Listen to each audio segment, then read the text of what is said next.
sûr. Alors, excusez-moi, c'est bien ici que... Mot de passe. Mot de passe. Ah, oui, pardon. Ouais. Alors, une famille dorée, dorée Nifa.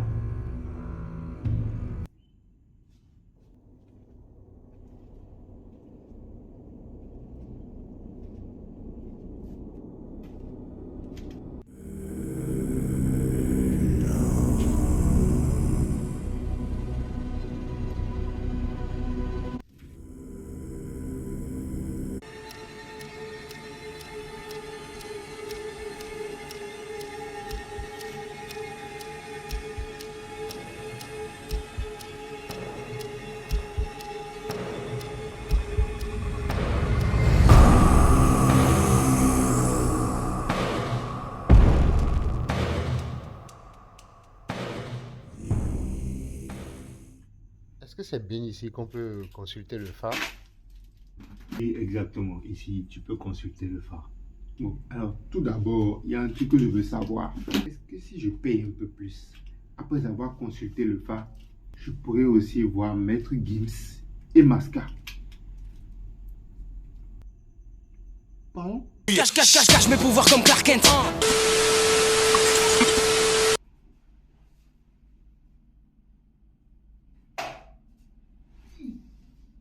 La géomancie, le Fa ou encore Ifan ou encore Ifa. Tu as déjà forcément entendu parler de ces mots autour de toi ou sur internet où ça devient de plus en plus un effet de mode. Beaucoup d'Africains de la diaspora ou encore communément appelés benguistes qui ont envie de se rattacher à leurs origines se lancent dans ce qu'on appelle une initiation au Fa parce qu'ils auraient entendu quelque part que ça résoudrait leurs problèmes de vie ou encore que ça leur apporterait la richesse ou qu'ils pourraient s'en servir comme instrument pour faire du mal. Ou encore se protéger du mauvais œil. La géomancie ou l'initiation au phare sont des concepts beaucoup plus immenses que ce que l'on a tendance à penser. Et avant de se lancer dans ces arts divinatoires, c'est super important de se renseigner un minimum. La géomancie africaine, le phare, pas le chanteur. Sciences divinatoires ou sorcellerie, c'est parti. Attends, pause. Avant de commencer, cette vidéo est en partenariat avec... Africano Filter. Ça y est, maintenant on peut aborder notre sujet principal. I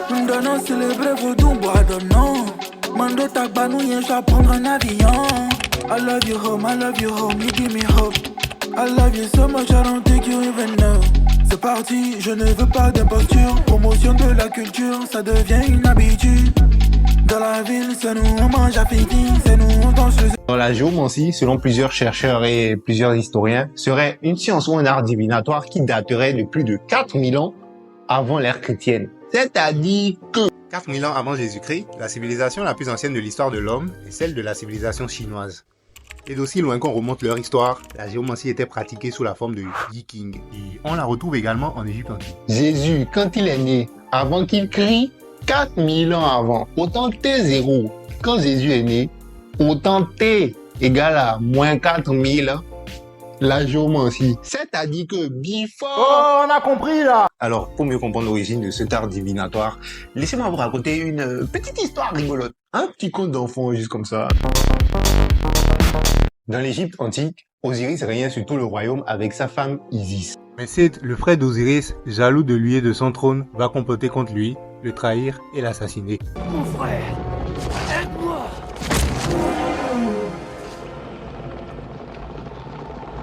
Longue vie au roi. Donc voilà, Seth va découper Osiris et le disperser en petits morceaux, un petit puzzle de dieu là. À la suite de cela, Isis et Thoth partent à la recherche des morceaux d'Osiris. Ils vont le reconstituer, mais malheureusement un seul morceau manque. Je vous avais dit que c'était un puzzle de dieu. Un seul morceau manque. Et devinez lequel? Oui.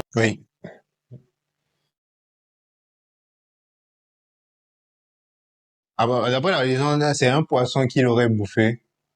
Il m'a bouffé la...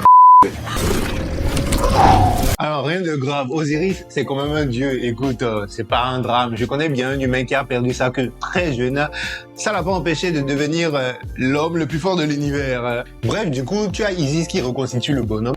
Et du coup, comme il lui manque, Isis, qu'est-ce qu'elle va faire? Elle va lui fabriquer une nouvelle Et justement, c'est de cette nouvelle qu'Iris lui a fabriqué que va naître Horus. Moi, ça me fume parce que, en gros, ça fait des décennies que les gens font le tatouage de l'œil d'un mec qui est né d'une artificielle. Voilà.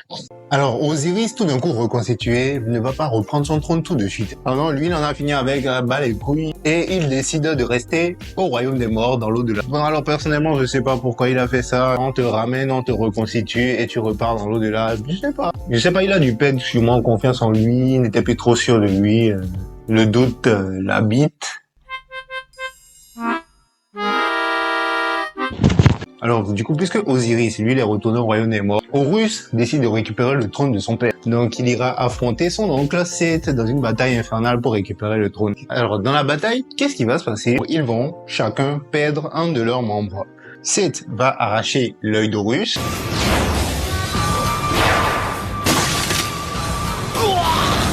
Et Horus, de son côté, va lui arracher, devinez quoi? Mais non, je déconne, imagine. Ça aurait été trop beau, hein. Genre, t'as arraché la bite de mon père, je vais t'arracher la bite aussi. Non. Non. Non, Horus, il lui a juste pris ses testicules. Il lui a pécho ses couilles bien bon, et ça je pense que même Seth, malgré l'acquisition d'un œil en plus, Il l'a pas vu venir. Les Égyptiens! Seth va péter un câble, normal, parce qu'Horus lui casse les couilles, et va se venger en découpant son œil en morceaux.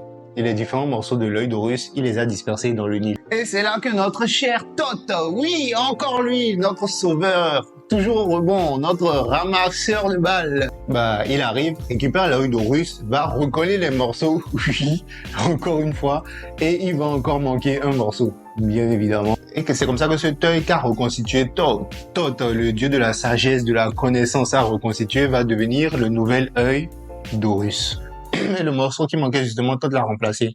Étant donné que cet œil a été reconstitué et préparé par le dieu de la sagesse, de la connaissance et tout ça, c'est comme ça que cet œil est devenu donc l'œil qui sait tout, l'œil de la connaissance, de la sagesse, l'œil qui voit de le visible dans l'invisible. Et donc un œil oracle censé renforcer et protéger contre les influences négatives. L'Udjat, l'œil d'Horus, est à l'origine d'un système particulier de mesure. Plus précisément, dans cette conjoncture, les parties qui constituent l'Udjat serviraient à écrire des fractions qui ont toutes pour dénominateur commun 64. Alors, vous verrez bien que justement, si vous additionnez ces 6 fractions, elles donnent au total 63 sur 64. Et pop-up, c'est justement parce que il manque un morceau que le dieu Thoth n'a pas retrouvé, qui est le dernier, le petit 1 sur 64 justement selon la légende. Alors pourquoi je vous raconte tout ça? Quel est donc le rapport entre cette bataille mythologique d'Égypte et le phare? Bah justement, en fait, le rapport c'est que il n'y a pas de rapport. Il n'y a aucun rapport. Ouais, je voulais juste parler de bite et de testicules.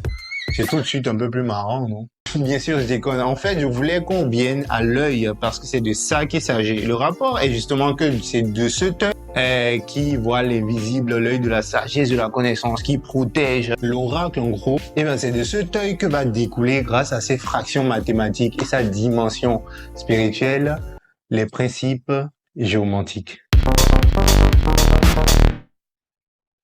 Alors la géomancie, c'est quoi tout simplement? Tu vois, comme en astrologie, on se sert du mouvement des étoiles, des figures que dessinent les étoiles pour interpréter les comportements des hommes. Bah, la géomancie, c'est pareil, c'est l'astrologie de la Terre. Et la géomancie va consister à tracer 16 lignes de traits en 4 blocs. 16 lignes de traits en 4 blocs qui, comme vous pouvez le constater, 16 fois 4 qui donne donc 64, qui est le dénominateur commun de... Les 64 coups de poing d'Ake. Alors, ces 16 lignes de traits par un principe binaire, par le principe de l'octet. Et oui, l'octet existait déjà bien avant. Alors, ces 16 lignes de traits par un principe binaire donneront à la fin du compte, au bout de chaque ligne, une somme paire ou impair. Ce sont ces sommes, justement, par ligne de traits, qui formeront une figure géomantique qui aura son interprétation propre. On retrouve ainsi donc 16 figures géométriques. Géomantiques! Ah. Ce qui est intéressant de noter, c'est que ces figures géométriques... Ce qui est intéressant de noter, c'est que ces figures géomantiques, on peut les mettre en antagonisme. Quand tu vois par exemple Fortuna Minor, tu sens directement qu'il est opposé à Fortuna Major, ou Caput Draconis et Caput. Alors maintenant que vous avez compris tout ça, on peut clairement dire que vous avez les bases. On peut maintenant entamer avec sérénité l'art divinatoire du Fa. Alors la première fois que j'ai entendu parler du Fa, c'était le plombier d'un ami qui l'informait que c'était un moyen d'obtenir la richesse. Et je pense que son plombier n'a pas dû lui filer les bons tuyaux. Alors, le mot fa dérive du mot falun, qui signifie sort, et est tout simplement, selon la définition générale, la recherche et la compréhension de la volonté des forces invisibles. C'est une technique divinatoire grâce à laquelle tu peux savoir, par exemple, si tu peux entreprendre dans tel projet ou tel domaine. Une technique divinatoire qui offre à ses initiés et pratiquants la possibilité de pouvoir anticiper sur les situations futures. Pour ceux qui y croient grâce aux sacrifices et aux interdits, tu pourrais avoir une emprise sur les événements de ta vie et donc agir en fonction. Si tu es au courant des tendances négatives de certains événements de ta vie, tu pourrais atténuer leurs effets, les éviter ou les contourner. C'est un peu une sorte de cheat code si tu veux. Comment donc le Fa a atterri au Bénin? Le Fa serait arrivé chez nous en 1715 grâce à l'Amazone. Attends, quoi? Amazon a livré le Fa? Amazon existait déjà en 1715? Mais c'est pas possible. Pourtant, j'essaie de faire livrer des produits Amazon depuis... Non, l'Amazone. Non, la reine des Amazones, Tassi. Quoi? À Tassi, Amazon livre de la Tassi? Attends, mais c'est un truc de ouf! La reine des Amazones, Tassi Rangbe, est représentée par ce monument historique. En fait, à l'époque, c'était la sécheresse dans le royaume depuis 3 ans. Et le roi Dossou Agaja, qui voulait en connaître la cause, qui avait entendu parler du Fa qui était pratiqué au royaume d'Oyo, au Nigeria, demanda à faire une consultation. C'est à la suite donc de cette première consultation du Fa et du signe géomantique qui en découla, qu'il découvrit que la cause de cette sécheresse était la reine Tassi Rangbe. Elle était un peu déçue et contrariée par l'ingratitude du royaume envers elle, et avait lancé une malédiction sur le royaume. Donc après avoir découvert ça et grâce au sacrifice qu'ils feront après cette première consultation, il a commencé à pleuvoir miraculeusement le jour même. Le jour même, la pluie est tombée direct. Donc impressionné par les résultats de cette première consultation du Fa, le royaume a donc décidé d'adopter cette technique divinatoire, vu que ça marche et que son pouvoir était reconnu. Et tous les rois qui ont suivi avaient obligation d'être initiés au Fa. Alors justement, l'alphabet sacré du Fa, combien de lettres comporte-t-il? L'alphabet sacré du Fa comporte 16 lettres. Et vous allez constater que ces 16 lettres sont exactement les mêmes que les 16 figures géomantiques utilisées en Égypte. On parle de signe du Fa lorsque 2 lettres de l'alphabet s'accouplent. Et lorsqu'on a un accouplement de signes identiques, on les appelle Meji, précédés du nom de la lettre en question. Alors on a bien vu que les lettres de l'alphabet sacré du Fa, il y en a 16. Et c'est la combinaison de ces 16 lettres, 16 fois 16 égale à 256, qui vont donner les 256 signes du Fa dont on entend souvent parler. C'est impossible de tous les revisiter, ça va prendre une plombe. On va juste en prendre un. Prenons le Yeku Meji, c'est-à-dire le signe Yeku 2 fois. Ou Populus, qui représente la multitude, le peuple, la grande quantité. C'est un signe qui représente les eaux, les mers, les lacs. Et dans la légende du Fa, ce signe est censé être le premier. L'aîné, il a perdu sa place d'aîné pour son frère qui lui a offert de l'alcool. Encore une trahison de frère. Vous allez remarquer d'ailleurs qu'on retrouve ce genre de légende un peu partout. De la Bible, quand Esaïe vend son droit d'aînesse à Jacob pendant le petit plat de cassoulet, là. Scar qui trahit Mufasa dans Disney. Seth qui trahit Osiris dans la mythologie égyptienne. Bref, les trahisons entre frères sont vraiment légion. Du coup, vu la légende, c'est pour ça que les gens qui tombent sur ce signe après leur cérémonie, on leur interdit de boire de l'alcool. En soirée, je bois de l'eau. Toute la nuit, je bois de l'eau. Vous voyez, des fois, ça peut être tout simple le principe des interdits. Parce que justement, l'abus d'alcool chez ces personnes-là, les Yeku Meji, pourrait créer des situations embarrassantes qui leur feraient perdre du prestige, du charisme ou encore quelque chose de précieux. Les Yeku Meji, ils ont dû être sacrément embêtés à l'époque quand Jésus a débarqué aux noces de Cana. En même temps, les amis, j'ai envie de vous dire, qui n'est pas sérieusement gênant quand il est bourré? Alors, les gens sous le signe de Yeku Meji seraient aussi des gens, des chauds lapins. Tu vois, ils adorent, ils aiment. Comme tout le monde, un peu comme beaucoup de... Sur le plan sanitaire, ils sont exposés aux problèmes cutanés, la sinusite, migraine, vertige et maladies gastriques. Ils doivent éviter la viande de bête ou d'oiseaux morts. Qui mange les oiseaux morts, putain? Le vin de palme ou encore la viande de chat. Qui d'ailleurs, à mon avis, doit être interdit à tout le monde, sans exception. Mais dis-moi comment? Comment est-ce que tu peux manger un chat, frère? Avec des frites et un peu de sauce.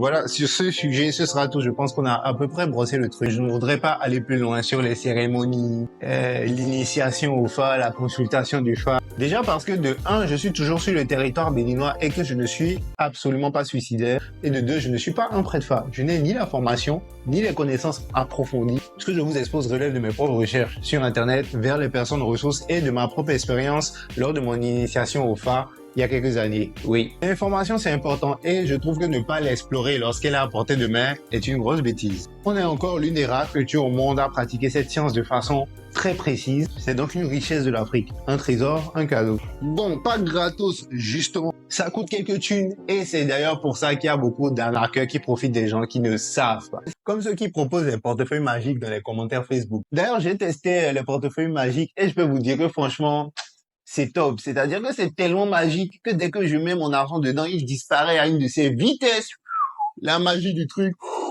Efficace, ouais. C'est pourquoi on vous pousse d'abord à aller vous renseigner avant de vouloir entamer une époque. Même sur Internet, il y a des infos sur ça. Google est votre ami. D'ailleurs, même, je vous mettrai mes sources dans la description. Il faut savoir que les anciens rois d'Abomey avaient recours au phare et même aujourd'hui encore. J'ai chaud dans la gorge. Ne mangez pas de chaud. Faut savoir que à l'époque, les rois d'Abomey avaient recours souvent au phare et même les Amazones, avant d'aller en guerre, allaient consulter le phare. Aujourd'hui, même en politique, ils ont toujours recours à ce art. Et ce serait grâce à cela que pendant des siècles, le Bénin serait resté un pays en paix, en harmonie. Et ça, c'est vraiment une fierté. Et voilà, merci beaucoup à vous d'avoir regardé cette vidéo. Si vous êtes resté jusqu'à la fin, parce que je suis conscient qu'elle est un peu longue quand même. Moi, ça m'a fait plaisir d'en parler parce que je trouve que c'est un sujet fascinant. Alors, j'ai adoré ce format. Je sais pas si vous l'avez aimé. N'hésitez pas à me le dire en commentaire. Qu'est-ce que vous avez aimé? Qu'est-ce que vous avez pas aimé? Je suis aussi ouvert au débat. Qu'est-ce que vous savez à propos de ça? Avez-vous eu votre initiation au phare? Discutons, partageons l'information, la culture, frère. N'hésitez pas à t'abonner, à partager cette vidéo. Ça y est, c'est bon, je suis youtubeur. J'ai dit la phrase fétiche. Ça me fait plaisir, ça me fait vraiment plaisir d'être enfin de retour sur YouTube. Et hop, avant de vous laisser, je lance bientôt ma chaîne Twitch. Je suis un passionné de gaming depuis longtemps et je me dis qu'il est temps enfin de niquer des... Bien sûr, je mettrai mes réseaux sociaux à la fin de la vidéo et en description. N'hésitez pas à vous abonner. Retrouvez-moi sur Instagram, Twitter, etc. Et merci encore à tous.